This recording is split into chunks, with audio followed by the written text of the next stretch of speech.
O mundo já sabia do risco de uma pandemia há muito tempo, mas ninguém ligou muito. Os especialistas têm avisado há anos.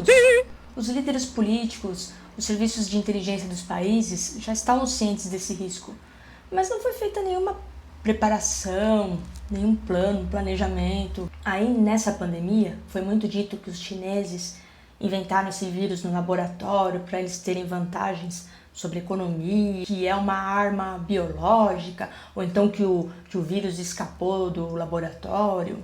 Mas o novo coronavírus não foi criado em laboratório. Muito pelo contrário, como eu já disse aqui, vou mostrar ainda mais coisas, os cientistas já tinham conhecimento dessa possibilidade há muito tempo.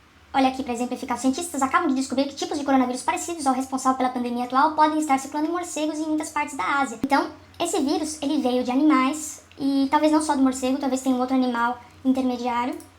E eu gostaria de mostrar uns dados aqui que eu retirei de um seriado muito legal da Netflix chamado História Direto ao Assunto, de um episódio específico chamado Ascensão da China. Vamos ver uns números aqui para ver se faz algum sentido essa teoria da conspiração. Em 1960, a economia chinesa valia 59 bilhões de dólares e a economia americana valia 543 bilhões de dólares, uma diferença muito grande. Em 2018, a economia chinesa valia 13 trilhões de dólares e a economia americana valia 20 trilhões de dólares, ou seja, tá chegando lá, né? Tá muito perto. E a estimativa nesse episódio, nesse seriado, é que em 2025 a China ultrapasse os Estados Unidos. Talvez ultrapasse antes agora, né? Não sei como é que estão esses números. A China investiu mais de 1 trilhão de dólares em infraestrutura em vários países do mundo. A China se tornou uma usina econômica mundial. E por que o resto do mundo demorou tanto para notar a ascensão da China? Agora? Que estão preocupados, questionando? E aqui é para exemplificar que até quando você compra chaveiros de um país, esses chaveiros são feitos na China. Eu já tive a experiência de comprar chaveiros do Brasil para levar lembranças para as pessoas de fora e esses chaveiros foram feitos na China. Você vira ele, está escrito Made in China. As lembrancinhas são Made in China. Então você fala, vou levar gostei tanto desse país, vou levar uma lembrança. Aí quando você vai ver, é da China. E aqui uma notícia bem recente desses dias, a China fez pouco para investigar origens do coronavírus, diz o OMS. Agora, o que aconteceu é que a censura do governo chinês criou barreiras de informação sobre o coronavírus. Como lá é um país autoritário, ditatorial, não há transparência de informações, você não sabe o que realmente está acontecendo ali. E aqui, gente, mais uma prova de que o mundo já estava sabendo disso há muitos anos atrás. Que a gente tem a revista Despertai, eu acho que ela é de 2005, se eu não me engano, quando virá a próxima epidemia global. E aqui ela fala da revista médica, que noticiou em 2003, fala sobre que pode surgir um vírus de animais na China. Então, praticamente, também o vírus causador da pandemia pode surgir na China ou num país vizinho. Já era tudo sabido. Eu sei que isso já foi falado há algum tempo, mas você chegou a ver o vídeo que Bill Gates fez em 2015? Um TED. Ele tá no YouTube. Vamos ver. Bom, o vídeo é esse aqui, né? Essa aqui é a capinha dele no YouTube. É o canal TED. Bom, o Bill Gates começou a palestra mostrando esse barril e dizendo que na época da infância dele, uma das maiores ameaças de catástrofe eram guerras nucleares e que eles tinham que guardar alimentos, né, latas de alimentos e água dentro desses barris, né? E aí ele falou que hoje o maior risco de catástrofe global não é assim, mas assim, na verdade. Ele disse, se algo matar mais de 10 milhões de pessoas nas próximas décadas, é mais provável que seja um vírus altamente contagioso do que uma guerra. Pois é, né? Aí, o que aconteceu? Teorias da conspiração, né? O Bill Gates se tornou alvo de teorias da conspiração sobre a pandemia, inventaram que o homem inventou o vírus, criou o vírus em laboratório, inventou que ele já tinha vacina, que ele era comunista. Coitado do Bill Gates. Aí tem esse meme. Eu acredito nele. Esse homem lida com vírus desde o Windows 95. Esse aqui só os mais velhos vão entender. Aí ele se explica. Ele explica que é que nós investimos muito em estratégias antinucleares, mas investimos muito pouco num sistema que detenha uma pandemia. Não estamos preparados para uma próxima pandemia. Ele estava certo.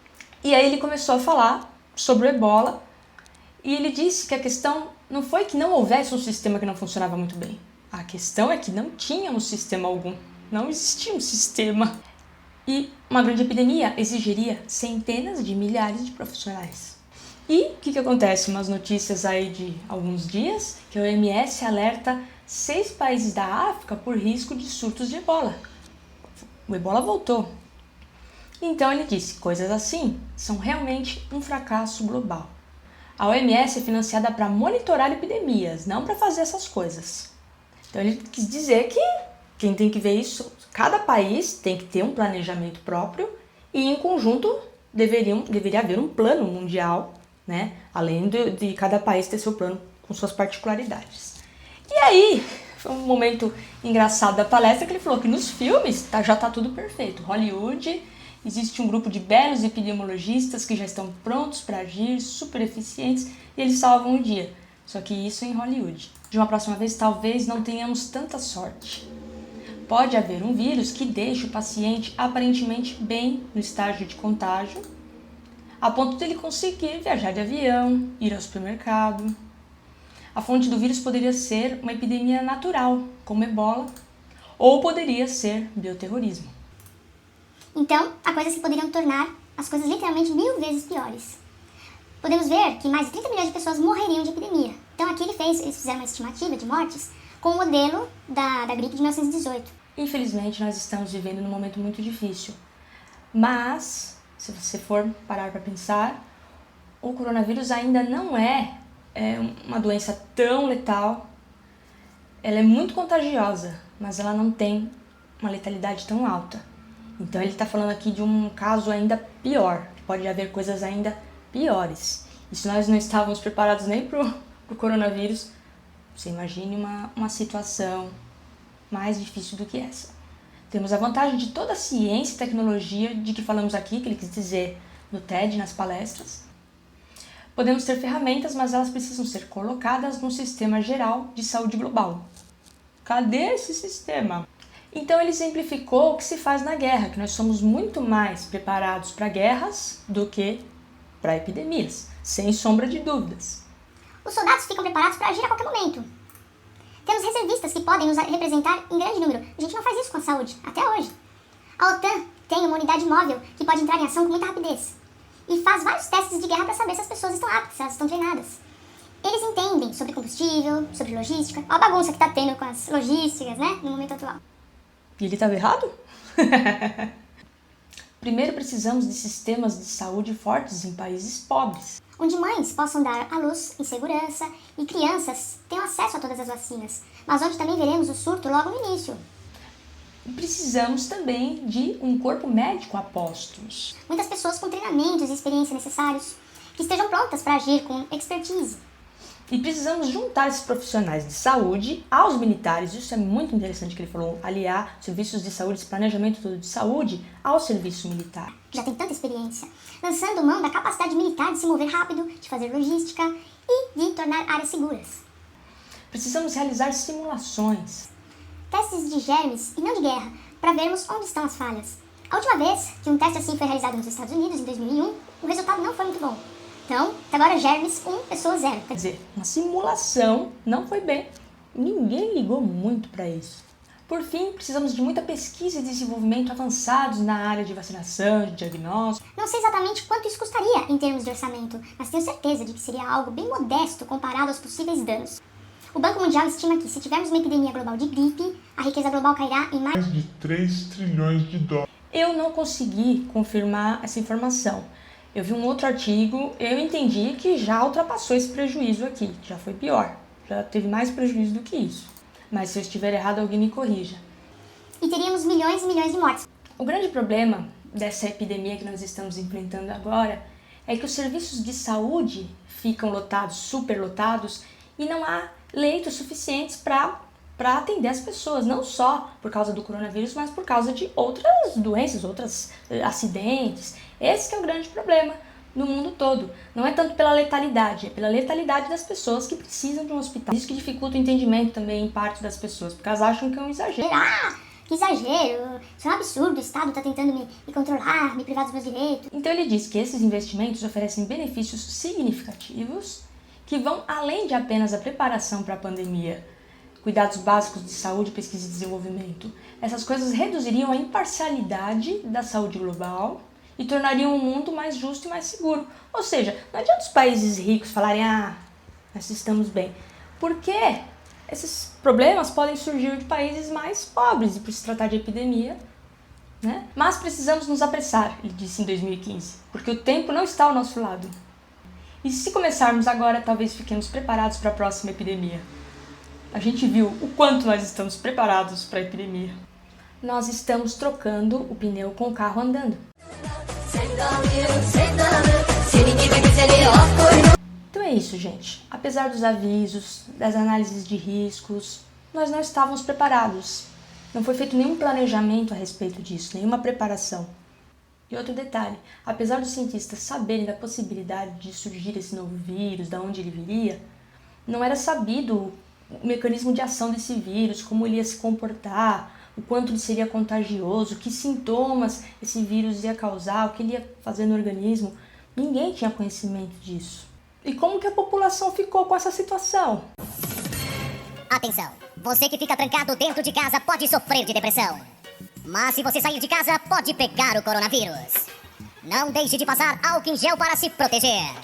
Porém, não passe muito álcool em gel, pois você pode desidratar sua pele.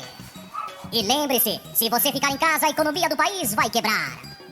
Embora o comércio esteja todo fechado e é proibida a circulação de pessoas. Mas não deixe de praticar exercícios nessa quarentena. Mas não sem orientação de um especialista, pois você pode prejudicar o seu corpo.